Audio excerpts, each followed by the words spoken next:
இலங்கையின் முதற்தர சுற்றுலா தலம் ரீச்சாவின் மாபெரும் உணவு திருவிழா செப்டம்பர் மாதம் 5, 6 மற்றும் 7 தேதிகளில் இன்றைய டிக்கெட்டுகளை பெற்றுக் கொள்ளுங்கள். பெரிய பெரிய குற்றங்கள் இருக்கின்ற பொழுது ஒரு சிறிய குற்றத்துக்காக கைது செய்யப்பட்டிருக்கின்றார் என்று அப்போ அந்த தேர்தல் மோசடி தொடர்பாக அன்றைய காலகட்டங்களில் இருந்த தேர்தல் ஆணையாளரே மிக தெளிவாக சொல்லியிருக்கிறார். மிகவும் இலங்கை வரலாற்றில் ஏற்பட்ட மோசமான தேர்தல், மோசடியான தேர்தல் என்று.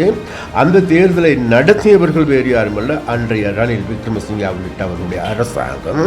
அதிலும் அதன் மூலமாக நாட்டில் இருக்கின்ற பல்லாயிரக்கணக்கான மக்கள் காணாமலாக்கப்பட்டார்கள், கொல்லப்பட்டார்கள். அந்த படுகொலைக்கு எதிராக இவர் அன்றைய நீதிமன்றத்தில் நிறுத்தி விசாரிக்கப்பட்டிருக்க வேண்டும். නැවත ලංකාවට ඇවිල්ලා පදිංචි වෙලා තිබෙනවා. නමුත් ඒ අතරේ කනගාටුදායක සිදුවීම් දෙකක් වාර්තා වුණා පසුගිය ජුනි මාසය තුළදී. සහ මේ මාසය තුළදී එකක් තමයි පලාලි ගොන්තුරු බලෙන් ලංකාවට පැමිණි එක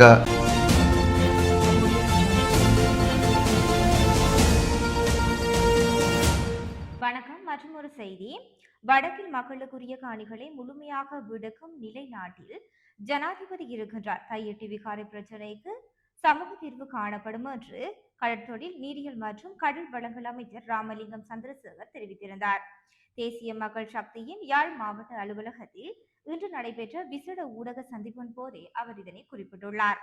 ரணிலுக்கு நடந்தது போல் வடக்கில் உள்ள அரசியல்வாதிகள் வாழ்விலும் வசந்தம் பிறக்கும் அமைச்சர் ராமலிங்கம் சந்திரசேகர் கூறியுள்ளார். நீங்கள் கேட்ட கேள்வி மிகவும் முக்கியமான கேள்வி, மிகவும் நல்ல கேள்வி. அதுதான், அதாவது ஒரு பெரிய பெரிய குற்றங்கள் இருக்கின்ற பொழுது ஒரு சிறிய குற்றத்துக்காக கைது செய்யப்பட்டிருக்கின்றார் என்று. உண்மையில் இந்த ரணில் விக்ரமசிங்கா என்பவர் 1977 ஆண்டு பாராளுமன்றத்துக்கு வந்தார்கள். பாராளுமன்றத்துக்கு வந்ததுன்னு 1978 ஆண்டு நாட்டில் இனக்கலவரத்தை ஏற்படுத்தி அதன் மூலமாக நாட்டில் இருக்கின்ற பல்லாயிரக்கணக்கான மக்கள் காணாமலாக்கப்பட்டார்கள், கொல்லப்பட்டார்கள். அந்த படுகொலைக்கு எதிராக இவர் அன்றைய நீதிமன்றத்தில் நிறுத்தி விசாரிக்கப்பட்டிருக்க வேண்டும். அதன் பிறகு எங்களுக்கு எல்லோருக்கும் தெரியும், 1979 ஆண்டு காலப்பகுதியில் இந்த நாட்டில் அவசரகால சட்டம், பயங்கரவாத தடுப்பு சட்டங்களை கொண்டு வந்து அதன் மூலமாக அடக்குமுறைகளை கட்டவிழ்த்து விடுகின்ற நிலைமை ஏற்பட்டது. அப்போ அந்த நிலைமையின் பொழுது அன்றைக்கும் கூட கேபினட் அமைச்சராக இருந்தவர் ரணில் விக்ரமசிங்கா. அப்போ அந்த சட்டத்தின் கீழ் பல்லாயிரக்கணக்கான மக்கள் படுகொலை செய்யப்பட்டார்கள், சித்திரவதைக்குள்ளாக்கப்பட்டார்கள். அது தொடர்பாகவும் விசாரிக்கப்பட்டிருக்க வேண்டும், தண்டிக்கப்பட்டிருக்க வேண்டும். அதன் பிறகு 1981 ஆண்டு யாழ்ப்பாணத்தில் இடம்பெற்ற மாவட்ட அபிவிருத்தி சபை தேர்தல். அப்போ அந்த தேர்தல் மோசடி தொடர்பாக அன்றைய காலகட்டங்களில் இருந்த தேர்தல் ஆணையாளரே மிக தெளிவாக சொல்லியிருக்கிறார். மிகவும் இலங்கை வரலாற்றில் ஏற்பட்ட மோசமான தேர்தல், மோசடியான தேர்தல் என்று. அந்த தேர்தலை நடத்தியவர்கள் வேறு யாருமல்ல, அன்றைய ரணில் விக்ரமசிங்கே உள்ளிட்ட அவருடைய அரசாங்கம். அதிலும் அவரை விசாரிக்கப்பட்டிருக்க வேண்டும். அதன் பிறகு எங்களுக்கு எல்லோருக்குமே தெரியும், 81 ஆண்டு யாழ் நூலகத்தை எரித்து சாம்பலாக்கி 97,000 புத்தகங்களை கொளுத்திய பாவித்தனமான நடவடிக்கைகள் எடுக்கப்படுகின்ற பொழுது அன்றும் கூட அமைச்சராகவும் அது மாத்திரமல்ல அந்த நூலகத்தை எரிப்பின் பார்வையாளராகவும் இருந்திருக்கின்றார். அந்த பிரச்சனைக்கு எதிராகவும் அவரை தண்டிக்கப்பட்டிருக்க வேண்டும், விசாரிக்கப்பட்டிருக்க வேண்டும். அது மாத்திரமல்ல, அதன் பிறகு ஏற்பட்ட 83 ஆண்டு ஜூலை இனக்கலவரத்தை எடுத்துக்கொண்டாலும் கூட, கருப்பு ஜூலை எடுத்துக்கொண்டாலும் கூட பல்லாயிரக்கணக்கான மக்கள் படுகொலை செய்யப்பட்டார்கள். ஆயிரக்கணக்கான பெண்கள் மானப்பங்கப்படுத்தப்பட்டார்கள். அவர்கள் ஒரு சிலருடைய உயிர்கள், அதாவது உயிரோடு தீயில் போட்டு கொளுத்தப்பட்டது. அந்த நேரத்தில் அவர்கள் எவ்வாறான வேதனை அனுபவித்திருப்பார்கள். அந்த நிலைமைகளுக்கு எதிராக இவர் விசாரிக்கப்பட்டிருக்க வேண்டும். அதன் பிறகு எங்களுக்கு எல்லோருக்கும் தெரியும், 1988-89 ஆண்டு காலப்பகுதியில் 60,000க்கும் அதிகமான இளைஞர்கள், யுவதிகள் கொல்லப்பட்டார்கள். அதில் ஒன்று முக்கியமான வதை முகாமாக இருப்பது வட்டலாந்தை வதை முகாம். அது தொடர்பாகவும் விசாரிக்கப்பட்டிருக்க வேண்டும், தண்டிக்கப்பட்டிருக்க வேண்டும். இருந்த போதிலும் கூட எங்களுக்கு எல்லோருக்குமே தெரியும், இந்த நிலைமைகள் இவ்வாறு இருக்கின்ற பொழுது இப்பொழுது இவர் கைது செய்யப்பட்டிருப்பது வேறொரு நிகழ்வுக்கு சென்றதன் காரணமாக மக்களுடைய பணத்தை மோசடி செய்திருக்கின்றார், துஷ்பிரயோகம் செய்திருக்கின்றார் என்பதன் காரணமாக கைது செய்யப்பட்டிருக்கின்றார்கள். நாங்கள் ஒரு விடயத்தை இந்த இடத்தில் நாங்கள் சொல்லிக்கொள்ள வேண்டும். அப்போ இந்த நிலைமை தொடர்பாக இன்றைக்கு இருக்கின்ற எல்லா கட்சிகளும் ஒன்று சேர்ந்து இது தொடர்பாக பேசப்படுகிற விஷயத்தை நாங்கள் காணக்கூடியதாக இருக்கின்றது. அது மாத்திரமல்ல, சுமந்திரன் அவர்களும் கூட மிக தெளிவாக சொல்லுகின்றார்கள், ரணில் விக்ரமசிங்கே அவருடைய கைது நடவடிக்கை ஒரு முரண்பட்ட நிலையை காணக்கூடியதாக இருக்கின்றது என்று, கைது நடவடிக்கை செய்திருக்கக்கூடாது என்கின்ற தோரணையில் கருத்து வெளியிட்டிருப்பது எங்களால் காணக்கூடியதாக இருக்கின்றது. நாங்கள் சுமந்திரன் ஐயாவிடம் மிக தெளிவாக ஒரு விடயத்தை கேட்கின்றோம். நீங்கள் ரணில் விக்ரமசிங்காவின் வீட்டில் இருந்து கொண்டா இந்த பேச்சை செய்கின்றீர்கள்? ஏனென்றால் கடந்த காலங்களில் தமிழ் இளைஞர்கள், யுவதிகள் படுகொலை செய்யப்படுகின்ற போது, சித்திரவதை செய்யப்படுகின்ற பொழுது, 4ஆம் மாடிக்கு பூசா முகாமில் வெட்டி கால் கைகளை உடைத்து நொறுக்குகின்ற பொழுது, அந்த நேரத்தில் தமிழ் இளைஞர்கள் எத்தனை பேர் கெஞ்சி இருப்பார்கள், அஞ்சி இருப்பார்கள், ஐயா எங்களுக்கு உயிர் பிச்சை தாருங்கள் என்று கேட்டிருப்பார்கள். உங்களுக்கு தெரியுமா, பட்டலந்தை பதாய் முகாமில் இந்த ரணில் விக்ரமசிங்கே அவர்கள் விஸ்கி அடித்து கொண்டு சித்திரவதை செய்வதை பார்த்து ரசித்த மிருகத்தனமான மனிதன். அந்த நேரத்தில் எத்தனை இளைஞர்கள் அவர்களுடைய காலை பிடித்து ஐயா எங்களுக்கு உயிர் பிச்சை தாருங்கள் என்று ஆயிரக்கணக்கான இளைஞர்கள் கேட்டிருப்பார்கள். அந்த அந்த படுபாவித்தனமான செயற்பாடுகளை எடுத்து, அது மாத்திரமல்ல, கடந்த காலங்களில் இன்றைக்கு தமிழ் இளைஞர்கள், பல்லாயிரக்கணக்கான இளைஞர்கள் படுகொலைக்கு காரணமான, அவர்களுடைய சித்திரவதைக்கு காரணமான ரணில் விக்ரமசிங்காவை பற்றி பேசுகின்ற சுமந்திரன் அவர்கள் ரணிலுடைய வீட்டில் இருந்து கொண்டா, ரணிலுடைய பாதுகாவலனாக இருந்து கொண்டா பேசுகின்றாரா என்ற கேள்வியை நாங்கள் அவருக்கு எழுப்ப வேண்டியிருக்கிறோம். எது எவ்வாறான போதிலும் நாங்கள் ஒரு விடயத்தை மாத்திரம் சொல்லுகின்றோம். அண்மையில் குறிப்பிட்டார்கள், பல்வேறு நாடுகளில் அரச தலைவர்கள் இது சம்பந்தமாக பேசினார்கள். அதன் காரணமாக நாங்கள் சிறைச்சாலை வைத்தியசாலையில் இருந்து தேசிய வைத்தியசாலைக்கு மாற்றப்பட்டது கிடையாது. அது உண்மையிலேயே அந்த அந்த அரச தலைவர்களுடைய வார்த்தைகளை அவமதிக்கின்ற செயலாகும். எனக்கு தெரியாது, இருந்த போதும் கூட எந்த ஒரு தலைவரும் அவ்வாறான நடவடிக்கைகள், அதாவது ஒரு நாட்டினுடைய அரசியல் ரீதியாகவோ சட்ட ரீதியாகவோ தலையிட மாட்டார்கள் என்று நாங்கள் நினைக்கின்றோம். எது எவ்வாறான போதிலும் கூட நாங்கள் நம்புகின்றோம், இப்போது இது நாள் வரைக்கும் இந்த நாட்டில் இருந்த ஒரு சில அரசியல்வாதிகள் தாங்கள் உயர்ந்த இடத்தில் இருக்கின்றோம், தாங்களை யாரால் நெருங்க முடியாது நினைத்து கொண்டிருந்தவர், சட்டம் தாங்களை ஒன்றும் செய்ய முடியாது, சட்டத்தால் தாங்களை அசைக்க முடியாது என்ற நினைத்து கொண்டிருந்தவர்களை இன்றைக்கு நிலைமை மாற்றி அமைக்கின்றது. அந்த மாற்றி அமைப்பதற்கான காரணம் வேறு எதுவுமில்ல, இங்கு இருக்கின்ற மக்கள் தேசிய மக்கள் சக்தியை தெரிவு செய்திருக்கின்றார்கள். தேசிய மக்கள் சக்தியினுடைய தெரிவு என்பதே வேறு எதுவுமல்ல, இந்த திருடர்களுக்கு, மோசடிக்காரர்களுக்கு, மக்களுடைய பணத்தை சூறையாடியவர்களுக்கு எதிராக நடவடிக்கை எடுப்பதாகும். அவ்வாறான நடவடிக்கை எடுக்கின்ற போது அனுரகுமார் சேனாயக்க தோழர் மிக தெளிவாக சொல்லியிருக்கின்றார்கள். அதாவது நடவடிக்கை எடுக்கப்படுகின்ற பொழுது யாரும் கையோ முறையோ என்று கத்த வேண்டாம் என்று சொல்லியிருக்கிறார். இன்றைக்கு எங்களுக்கு தெரிகின்றது வேறு எதுவுமல்ல, எதிர்கட்சிகள் எல்லோருமே சேர்ந்து கொண்டு ஒரே குட்டையில் ஊறிய மட்டைகள் மறந்துவிடக்கூடாது. கடந்த காலங்களில் இந்த நாட்டில் ஏற்பட்ட பல்வேறு கொள்ளைகள், மக்களுடைய பண சூறையாடல் எடுத்துக்கொண்டாலும் சரி, விசேடமாக கடந்த காலம் 2015ஆம் ஆண்டு பிணை மோசடி 1100 கோடி ரூபாய் எடுத்துக்கொண்டாலும் சரி, சீனி மோசடி எடுத்துக்கொண்டு 1700 கோடி ரூபாய் சீனி மோசடி, எல்லாமே இந்த ஒன்றாக சேர்ந்து திருடிய கும்பல். அந்த கும்பல் எல்லாமே இன்றைக்கு சேர்ந்து கொண்டு, இவர்களுக்கு தெரியும் மீண்டும் இன்றைக்கு சட்டம் நீதி நியாயமான முறையில் இயங்குகின்றது, அது சுயாதீனமாக இயங்குகின்றது. அந்த சுயாதீனமான இயங்குகின்ற பொழுது நிச்சயமாக சட்டம் எல்லோரையும், அதாவது நாட்டில் மோசடி செய்தவர்கள் அனைவரையும் தேடி வீட்டை நோக்கி வருகின்ற பொழுது அவர்கள் சட்டத்தின் முன்னிறுத்தப்படுவார்கள், தண்டிக்கப்படுவார்கள் என்பது தெரியும். அதனால் இந்த திருட்டு கும்பல் எல்லோருமே ஒன்று சேர்ந்தாவது இதை தடுக்கலாமா என்று பார்க்கின்றார்கள். நாங்கள் ஒன்றை சொல்லுகின்றோம், இந்த நாட்டில் இருக்கின்ற மக்கள் கொடுத்த ஆணை, அந்த ஆணையை நிறைவேற்றுகின்ற அரசாங்கமாகவே தேசிய மக்கள் சக்தி அரசாங்கம் இருக்கின்றது. அந்த வகையில் இந்த நிலைமைகளை நாங்கள் தொடர்ந்து முன்னெடுப்பதற்கு தீர்மானித்தோம்.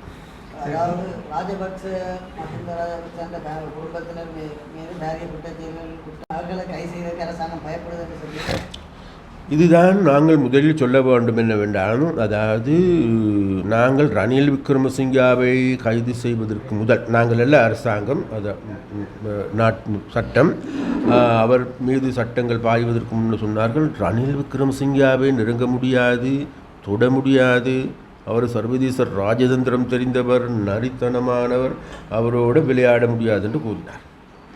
இப்பொழுது அவர்களுக்கு எல்லோருக்கும் தெரிய வந்திருக்கின்றது, அவ்வாறு கூறிய பெரிய புள்ளி என அருதிய சர்வதேச நண்பர்கள் இருப்பதாக கருதிய, தனது மூளை நரித்தனமான மூளை என்று கருதிய அவரே கைது செய்யப்பட்டிருக்கின்ற பொழுது இன்றைக்கு ராஜபக்சாக்கள் ஆட்டம் கொண்டிருக்கின்றார்கள்.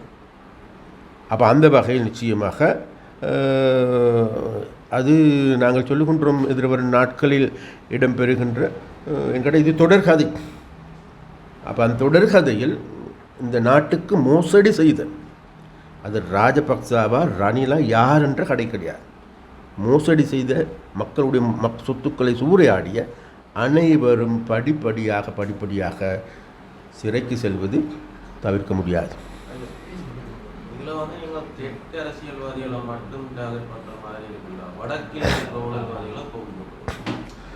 ஒரு விடயம் இருக்கின்றது, அது என்கிட்ட இதை நான் சொல்லாமல் இருக்கின்ற என்னவென்றால், நிச்சயமாக இன்னும் ஒரு சில வாரங்களில் வடக்கிலும் அவ்வாறான ஒரு சில அரசியல்வாதிகளுடைய வாழ்க்கையில் வசந்தம் பிறக்கும் என்று நாங்கள் நினைக்கின்றோம். அது தொடர்ந்து கொண்டிருக்கின்றது.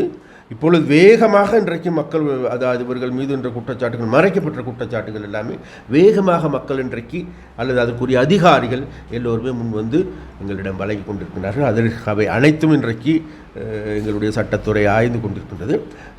அவ்வாறு ஆய்வு முடிவின் பொழுது நிச்சயமாக அந்த அந்த திருடர்களுடைய வாழ்க்கையில் வசந்தம் தேடி வரும் என்று தான் நாங்கள் நினைக்கிறோம். சொல்லுங்க, காலம் சொல். காணி விடுவிப்பு சம்பந்தமாக ஜனாதிபதி மிக தெளிவாக சொல்லியிருக்கின்றார். அண்மையிலும் கூட நாங்கள் பேசணும், மக்களுக்கு சொந்தமான அனைத்து காணிகளை விடுவிக்கிறதுக்கு நாங்கள் தீர்மானம். சரி, அப்போ அது மாத்திரமல்ல, தையட்டு வியார பிரச்சனை தீர்த்துப்பட வேண்டும் என்கின்ற நடவடிக்கை நாங்கள் எடுத்துக்கின்றோம். அதே போன்று இராணுவ முகாம், தேவையற்ற முகாம்கள் எல்லாமே அகற்றுவதற்கான நடவடிக்கை நாங்கள் எடுத்துக்கின்றோம். அந்த வகையில் ஒரு வேளை ஜனாதிபதி வருகின்ற போது அது செய்வாரா இல்லையா என்பது எனக்கு தெரியாது. நாங்கள் பொதுவாக சொல்லியிருக்கின்றோம், அதாவது அனைத்தையும் விடுவதற்கு அதற்கான சரியான ஆய்வு கள வேலைகள் நடந்து கொண்டிருக்கின்றது. ஒரு வருஷமானது ஜனாதிபதி யாத்திரை செய்யப்பட்டு அதை முன்னாடி நிறைய சேர்த்துடன் செய்கிறீங்க. பார் லிஸ்ட் தேடும் என்ன நிச்சயம். ஜனாதிபதி அனுபகுமார் நிரசனாக ஜனாதிபதியாக வந்த பிறகு யாழ்ப்பாணம் கட்சியில் ஒருங்கிணைப்பு கூட்டத்துக்கு வந்திருந்தார். அவருக்கு வந்து திருப்பி 2வது பயணம் செய்ய போகிறார். வந்து 7 மாதத்துக்கு மேலே அவர் விரைக்குள்ள தனக்கு பொதுமக்களால் புறப்பாடு செய்யப்பட்டதாக வந்து தொண்டமனாறு அச்சுவேலி பின் 1 கிலோமீட்டர் வீதியை வந்து தனக்கு தண்ணியும் புனரமைக்காமல் இருக்கிறதா ஒரு முறைப்பாடு குற்றஞ்சாட்டப்பட்ட என்று எல்லாருக்கும் சொல்லியிருந்தது. அது தொடர்பாக நடவடிக்கை எடுக்கப்படும் என்று மண்டைய கூட்டத்தில் தீர்மானிக்கப்பட்டது. ஆனால் 7 மாதங்களாக அந்த வீதி சம்பந்தமாக எந்தவித நடவடிக்கையும் எடுக்கல. 1 கிலோமீட்டர் ரோட்டே ஜனாதிபதி சொல்லி செய்யாதவர் நிறைய அபிவிருத்தியில் எல்லாரும் விசேஷ விடயங்கள். இப்போ உண்மையிலேயே இன்றைக்கு உங்களுக்கு எல்லோருக்குமே தெரியும், பருத்தித்துறை பிரதேசத்தில் அல்லது தள்ளிப்பளை பிரதேசத்திற்கு பெருவாரியான வீதிகள் தீர்த்தப்படுகின்ற வேலைகள் ஆரம்பமாக இருக்கின்றது. அது நீங்கள் சொல்லுகின்ற வீதி சம்பந்தமாக அச்சுவேலி அது இப்போ ஆரம்பிச்சுட்டு பாப்பா, அது கவனத்தில் எடுக்கிறோம். நாங்கள் கவனத்தில் எடுக்கிறோம்ல. நான் நினைக்கின்ற அதுக்கான நிதி ஒதுக்கீடு செய்திருக்கின்றது. ஏண்டா உங்களுக்கு எல்லோருக்கும் தெரியும், மார்ச் மாதம் தான் இன்றைக்கு எங்களுடைய வரவு திட்டம் முடிந்தது. அதன் பிறகு உங்களுக்கு எல்லோருக்குமே தெரியும், மே மாதத்துக்கு பிறகு தான் நாங்கள் எங்களுடைய அபிவிருத்தி வேலைகளை முன்னெடுக்க வேண்டியிருந்தது. அப்போ அதன் பிறகு நமக்கு எல்லோருக்கும் தெரியும், இதுக்கு டெண்டர் கோல் பண்ணணும். டெண்டர் கோல் பண்ண பிறகு டெண்டர் 14 நாளைக்கு நாங்கள் வைத்திருக்க வேண்டும் அல்லது 21 நாள் வைத்திருக்க வேண்டும். அதன் பிறகு தான் அந்த டெண்டர் கோல் பண்ண ஆக்களுக்கு கொடுக்கணும். அந்த நடவடிக்கை இப்போ போய் கொண்டிருக்கின்றது. நிச்சயமாக நீங்கள் சொல்லுகின்ற வீதி உள்ளிட்ட கணிசமான வீதிகள் இந்த வருடத்துக்குள்ளே நாங்கள் முடிக்கிறதுக்கு தீர்மானிச்சிருக்கோம். பட்வால் பாலத்தை வந்து ஒரு நினைவு சின்னமாக வைத்துக்கொண்டு புதிய பாலத்தை வந்து புரித ஒரு இடத்துல அமைக்கணும் என்று சொல்லி வச்சுருக்காங்க. அந்த பட்வால் பாலத்தில் போனீங்க பாருங்க, அவருக்கு புதுசாக இருக்கிறதா இல்லை அந்த பாலத்தை இப்போதைக்கான தீர்மானம் வந்து உண்மையிலேயே வட்டுப்பாகல் பாலத்தை அப்படியே வைத்து கொண்டல்ல, அதே பாலத்தை புதிதாக கட்டுவதுதான் வேலையாக இருக்கின்றது. அதுக்கு தான் இன்றைக்கி பீசிபிலிட்டி ஸ்டடீஸ் எல்லாமே செய்திருக்கின்றார்கள். அதுக்கு தான் நாங்கள் அடிக்கல் நாட்டு விழா செய்யப்போம். வடக்கு மாநிலத்தில் வந்து சுற்றுலாத்துறையின் வளர்ச்சிக்கு வந்து வடக்கு மாநிலம் அதுக்கு பொறுப்பாக இருக்க வடக்கு மாநில உள்ளூராட்சி அமைச்சு ஒத்துழைப்பு வழங்குது இல்லைன்னு சொல்லி சுற்றுலாத்துறை சார்ந்த முதலீட்டாளர்கள் குற்றச்சாட்டுகள் வீசப்படுகிறது. உண்மையில் அவ்வாறாக குற்றச்சாட்டுகள் எங்களுக்கு வந்து கொண்டிருக்கிறது. இங்கே இருக்கின்ற ஒரு சில அதிகாரிகள் உண்மையிலேயே இங்கு சுற்றுலா பயணிகள் வருகின்ற பொழுதும் சரி, இங்கு முதலீட்டாளர்கள் வருகின்ற பொழுதும் அந்த முதலீட்டாளர்களை இழுத்தடிக்கின்ற ஒரு போக்கு காணக்கூடியதாக இருக்கின்றது. நிச்சயமாக நாங்கள் இவைகளை இனம் கண்டு கொண்டிருக்கின்றோம். இனம் கண்டு கொண்டது மாத்திரமல்ல, குறிப்பாக இந்த அதிகாரிகள் யார் என்பது எங்களுக்கு தெரியும். அதனால் இந்த அதிகாரிகளுக்கு எதிராகவும் எதிர்வரும் நாட்களில் ஒரு சில அந்த நடவடிக்கையும் எடுப்பதற்காக நாங்கள் தீர்மானித்தோம்.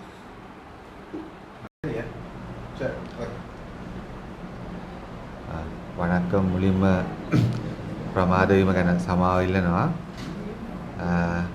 අද මාධ්‍ය සාකච්ඡාවට සහභාගී වෙනවා රාමලිංගම් චන්ද්‍රසේකරන් ඇමතුමාත්, ඒ වගේම ඊළඟ කුමරන් පාර්ලිමේන්තු මන්ත්‍රී සහෝදරයාත්. අපි අද ඇත්තටම මේ මාධ්‍ය සාකච්ඡාව පවත්වන්න තීන්දුව කරේ ප්‍රධාන වශයෙන්ම කාරණා දෙකක් ගැන ඉදිරිපත් කරන්න. එකක් තමයි ඔබ දන්නවා දේශීය මාර්ග ශක්තිය ආණ්ඩුව ආණ්ඩු කුමාර දිසානායක සහෝදරයා ජනාධිපති ධූරයට පත් වෙලා මේ ලබන මාසයේ සැප්තැම්බර් 21 වෙනිදාට අවුරුද්දක් පිරෙනවා. ඒ අනුව අපි මේ සැප්තැම්බර් 1 වෙනිදා ඉඳලම ආණ්ඩුවේ මේ අවුරුද්ද වෙනුවෙන් විශේෂයෙන්ම ජනතාව සඳහා අපි ආරම්භ කරන ලද සංවර්ධන ව්‍යාපෘති විශාල ප්‍රමාණයක්, ටිකක් විශාල පරිමාණයේ සංවර්ධන ව්‍යාපෘති ආරම්භ කිරීම අපි සැප්තැම්බර් මාසේ 1 වෙනිදා ඉඳලා ලංකාව පුරාම සිදු කරනවා. ඒකෙදී පළමු වන සැප්තැම්බර් 1 වෙනිදා සිදු කරන ප්‍රධානම එම කටයුතු ආණ්ඩු කුමාර දිසානායක සහෝදරයාගේ සහභාගීත්වයෙන් අපි යාපනයෙන් තමයි ආරම්භ කරන්න බලාපොරොත්තු වෙන්නේ. ඒ අනුව සහෝදරයා ජනාධිපතිතුමා මේ සැප්තැම්බර් 1 වෙනිදා යාපනයට එනවා. ඒකෙදි ප්‍රධාන වශයෙන් බලාපොරොත්තු වෙනවා යාපනය තුළ මණ්ඩතීව ප්‍රදේශයේ ජාත්‍යන්තර ක්‍රීඩා සංකීර්ණයක ආරම්භ කරන්නත්, ඒ වගේම යාපනයේ කච්චේරිය තුළ විශේෂයෙන්ම පාස්පෝර්ට් ලබා ගැනීම සඳහා යාපනයේ ජනතාවට සුවිශාල ගැටලුවක් වශයෙන් තිබුණා. කොළඹටම යන්න අවස්ථාවක් තිබුණා. ඒක ඉස්සෙල්ලා අපිට ඔන්ලයින් ක්‍රමයෙන් පහසුකම ලබා දීමේ කටයුත්ත ඇතුළු තවත් සංවර්ධන කටයුතු රාශියක් 1 වෙනිදා ආරම්භ කරන්න බලාපොරොත්තු වෙනවා. ඒ වගේම සැප්තැම්බර් 2 වෙනිදා වන්නි ප්‍රදේශයේ මුලතිව් වලින් අපි ආරම්භ කරනවා උතුරු පළාතේ නව පොල් ත්‍රිකෝණයේ අක්කර 16000ක පොල් සංවර්ධන කටයුතුත්, ඒ වගේම වට්ටුවාහල් පාලමට මුල්ගල් තැබීම සහ පළයිවල කොකනට් බීජ පොල් බීජ පර්යේෂණ ආයතනයක් ආරම්භ කිරීමත්. ඒ නිසා මේ ආකාරයේ සංවර්ධන කටයුතු ගණනාවක් වෙනුවෙන් ජනාධිපතිවරයාගේ සංචාරයක් යොදාගෙන තිබෙනවා. ඉතින් අපි හිතුවා ඒක පිළිබඳව උතුරු පළාතේ ජනතාවට දැනුවත් කරන්න. ඒ වගේම අපි නොවැම්බර් මාසේ 7 වෙනිදා දැනට පාර්ලිමේන්තුව පැත්තෙන් ජනාධිපති ලේකම් කාර්යාලයෙන් දැනුම් දීලා තිබෙනවා ජනාධිපතිතුමාගේ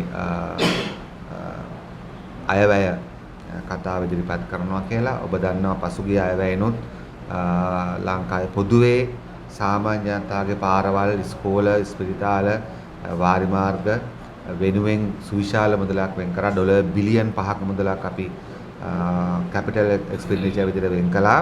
ඉතින් මේ වසරේ අපි බලාපොරොත්තු වෙනවා ආර්ථිකයේ තවත් ස්ථාරභාවය වැඩි වෙලා තිබෙන නිසා, අපේ ඉතුරුම් ප්‍රමාණය වැඩි වෙලා තිබෙන නිසා, ඩොලර් සංචිතය වැඩි වෙලා තිබීම නිසා 2026 වසරේ අයවැයෙන් ඊටත් වැඩි මුදල් ප්‍රමාණයක් පොදුවේ රටේ සංවර්ධනයටත් විශේෂයෙන්ම උතුරු පළාතේ ජනතාවගේ සංවර්ධනයටත් යොමු කරන්න.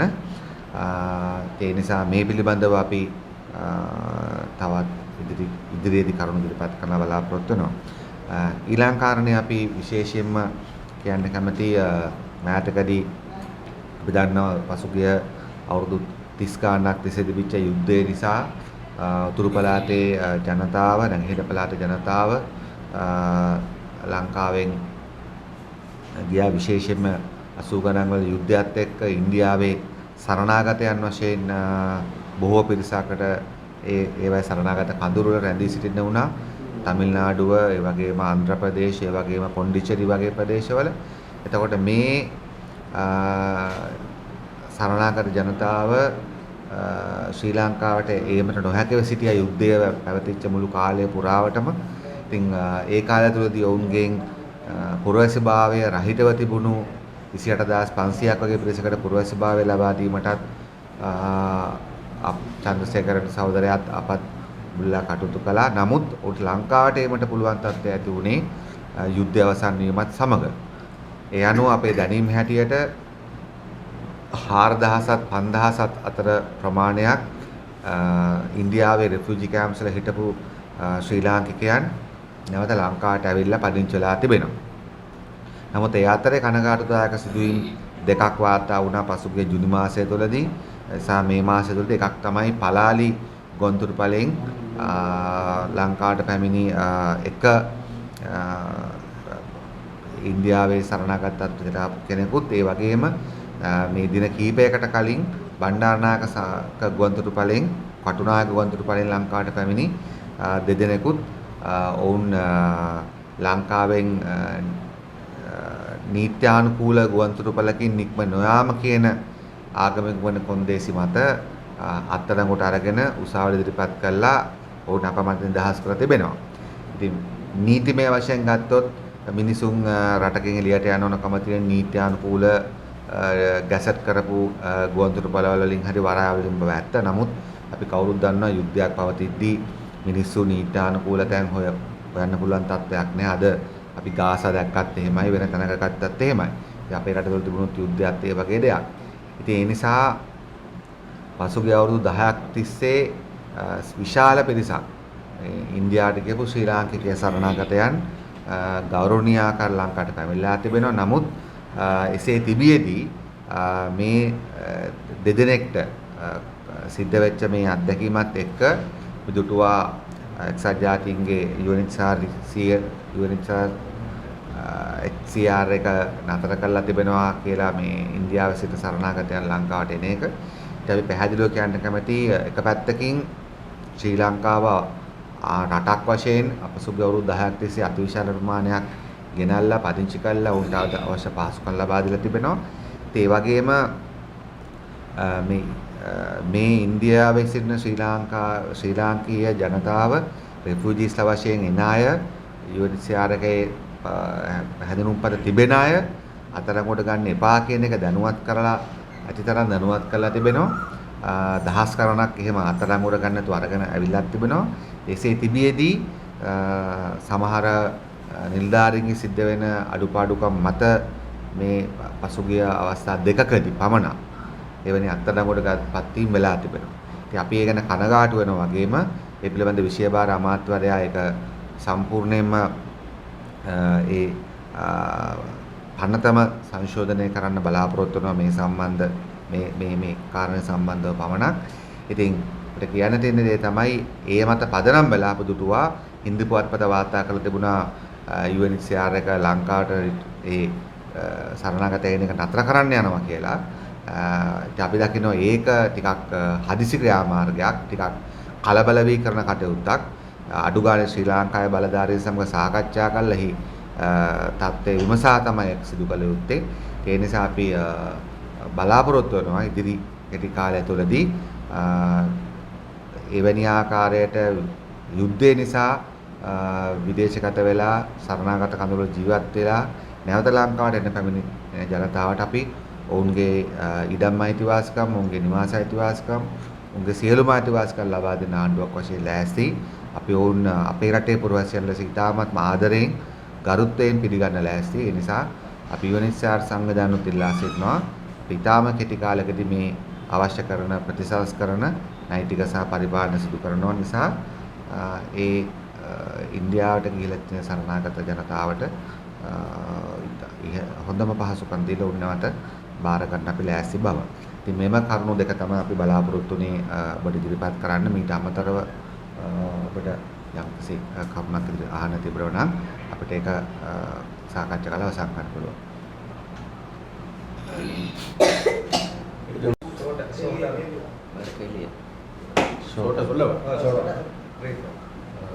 என்ன சொன்னார்டா, முதலாவது என்னுடைய அரசாங்கம் உருவாக்கப்பட்டு ஒரு வருடம் பூர்த்தியாகுது. அந்த பூர்த்தியாவது முன்னிட்டு நாங்கள் பார்க்க இந்த செப்டம்பர் மாதம் முதலாம் தேதியிலிருந்து அதற்கான பல்வேறு வேலை திட்டங்கள் முன்னெடுக்கிறதுக்கு. அப்போ அந்த வேலை திட்டங்களை முன்னெடுக்கின்றதில் முதலாவது வேலை திட்டமாக நாங்கள் யாழ்ப்பாணத்திலிருந்து தான் ஆரம்பிப்போம். அதனால் வந்து முதலாம் தேதி அனுரகுமார் ஜனாதிபதி தோழர் யாழ்ப்பாணத்துக்கு வருகிறார். அப்போ யாழ்ப்பாணத்துக்கு வந்து மண்டத்தீவில் சர்வதேச கிரிக்கெட் மைதானத்துக்கான அடிக்கல் நாட்டு விழா செய்திருக்கிறோம். அதே போன்று நம்ம மயிலிட்டு துறைமுகத்தை நாங்கள் மீள் அமைக்கிறதுக்கான நடவடிக்கை எடுத்துருக்கிறோம். அதே போன்று பாஸ்போர்ட் ஆஃபீஸ் வந்து கச்சேரியில் திறப்பதுக்கு இருக்கிறோம். அப்போ அந்த செயற்பாடு அது மாத்திரமல்ல, நம்முடைய லைப்ரரிக்கும் சென்று லைப்ரரியும் பார்த்துட்டு அதுக்கு 100 மில்லியன் ரூபாய் ஒதுக்கப்பட்டிருக்குது. அந்த இதுகளையும் நாங்கள் பார்க்குறோம். அதே போன்று 2ஆம் தேதி முல்லைத்தீவு மாவட்டத்தில் புதுக்குடியிருப்பு பிரதேசத்தில் இடம்பெறுது. அதாவது தென்னங்கோண திட்டத்தினுடைய புதிய வேலை திட்டம், அந்த வேலை திட்டம் ஆரம்பமாக இருக்குது. அதுக்கு அடுத்தாப்பில் வட்டுவாகல் பாலத்தை நாங்கள் அதுக்கான அடிக்கல் நாட்டு விழா இருக்குது. அப்போ இந்த வகையில் நாங்கள் எங்களுடைய செயற்பாடுகளை ஆரம்பித்திருக்கோம். அப்போ அது மாத்திரமல்ல, எதிர்வரும் நவம்பர் மாதம் 6ஆம் தேதி வரவு செலவு திட்டம் சமர்ப்பிக்கப்பட இருக்கின்றது. அப்போ அந்த வரவு செலவு திட்டத்தில் நாங்கள் பார்க்குறப்ப இன்றைக்கு நாட்டில் வருமானம் அதிகரித்திருக்கின்றது, டாலர் அதிகரித்திருக்கின்றது. அதன் காரணமாக அடுத்த முறை வரவு செலவு திட்டத்தின் மூலமாக கூடுதலான நிதி ஒதுக்கீடுகளை செய்வதற்கு நாங்கள் தீர்மானித்திருக்கிறோம். அதுவும் கூட கூடுதலாக வடகிழக்கு பிரதேசங்களை இலக்கு வைத்து நாங்கள் கூடுதலான செயற்பாடுகளை முன்னெடுப்பதற்கு நாங்கள் தீர்மானித்திருக்கிறோம். அப்போ அந்த வகையில் நாங்கள் எங்களுடைய செயற்பாடுகளை முன்னெடுத்திருக்கிறோம். அதுக்கு அடுத்த கட்டமாக எங்களுக்கு எல்லோருக்குமே தெரியும், அண்மை காலங்களில் இலங்கையில் ஏற்பட்டிருக்கின்ற பல்வேறு சம்பவங்கள் இருக்குது. அந்த சம்பவங்கள் வந்து விசேஷமாக இந்தியாவில் இருக்கின்ற இந்திய அகதிகள் இலங்கைக்கு வந்து கொண்டிருக்கிறார்கள். அப்போ இந்திய அகதிகளுக்கான முதல்ல இலங்கைக்கு வருவதற்கான இந்திய அகதிகளில் அவர்களுக்கு பிரஜா உரிமை பறிக்கப்பட்டிருந்தது. அந்த பிரஜா உரிமை பறிக்கப்பட்ட பிரஜா உரிமை மேலே பெற்றுக் கொடுப்பதற்கு சட்ட ரீதியாக நடவடிக்கை எடுத்தது நாங்கள் தான். ஆனால் அதன் பிறகு அவர்கள் இன்றைக்கு கடந்த காலங்களில் 5000த்துக்கு அதிகமான ஒரு இலங்கைக்கு வந்திருக்கின்றார்கள். அதில் ஒரு சில சம்பவங்கள், விசேஷமாக ஒரு 3 சம்பவங்கள் போன்று பலாலி விமான நிலையத்திலையும் அதே போன்று கட்டுநாயக விமான நிலையத்திலையும் மற்ற ஆட்கள் கைது செய்யப்பட்டிருக்கிறார்கள். அது கைது செய்யப்பட்டு அவர்கள் பிறகு நீதிமன்றத்தில் ஆஜராக்கி விடுதலை செய்யப்பட்ட போதிலும் கூட அது தொடர்பாக நாங்கள் பார்த்தோம். இந்து பேப்பர், இந்தியாவில் வெளியாகும் இந்து பேப்பர் UNHCRல அதாவது இனிமேல் நாங்கள் இலங்கைக்கு அகதிகளை அனுப்ப மாட்டோம் என்று கூறியிருக்கின்றார்கள். அது ஒரு அவசரமான செயற்பாடு. நாங்கள் மிக தெளிவாக சொல்லுகின்றோம், அந்த வகையான செயற்பாடுகள் இனி இடம்பெற போவதில்லை. இது தொடர்பிலான எங்களுடைய அந்த பொறுப்புக்குரிய அமைச்சரை நாங்கள் தெளிவுபடுத்தியிருக்கின்றோம். அப்போ அந்த அமைச்சர் வந்து இதற்கான புதிய சட்டமூலத்தை கொண்டு வருவதற்கும் அதே நேரத்தில் UNHCR மூலமாக அவர்களுடைய கடிதத்தின் மூலமாக வருகின்றவர்களுக்கு எந்த வகையில் இடையூறு செய்யக்கூடாதுங்கிறது நாம் முடிவு செய்கிறோம். அப்போ அந்த வகையில் இன்றைக்கு இந்த ஒரு வருடம் பூர்த்தியாகுகின்ற போது இலங்கையில் இருக்கின்ற சகலவிதமான அபிவிருத்தி திட்டங்களையும் முன்னெடுப்பதற்கும் மக்களுடைய தேவைகளை பூர்த்தி செய்வதற்கும் மக்களுக்கு எந்த விதமான பாகுபாடு இல்லாது பார்ப்பதற்கும் ஏதுவான நடவடிக்கைகளை எடுக்கிறது தான் எங்களுடைய பிரதானமான இந்த ஒரு வருட பூர்த்தியின் போது நாங்கள் எதிர்பார்க்கின்ற வேலை திட்டங்கள். பலாலி சர்வதேச விமான நிலையத்தை ஆகஸ்ட் முதல் சர்வதேச விமான நிலையமாக திறந்து வச்சிருந்தது. ஆகஸ்ட்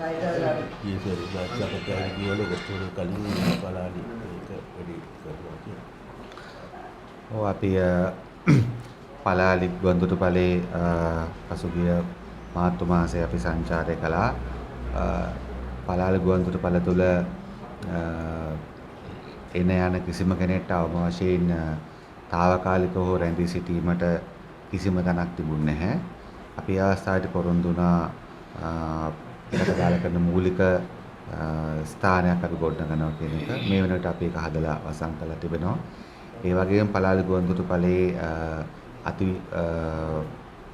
ස්ථාවරව පලාලි ගුවන්තොටුපලේ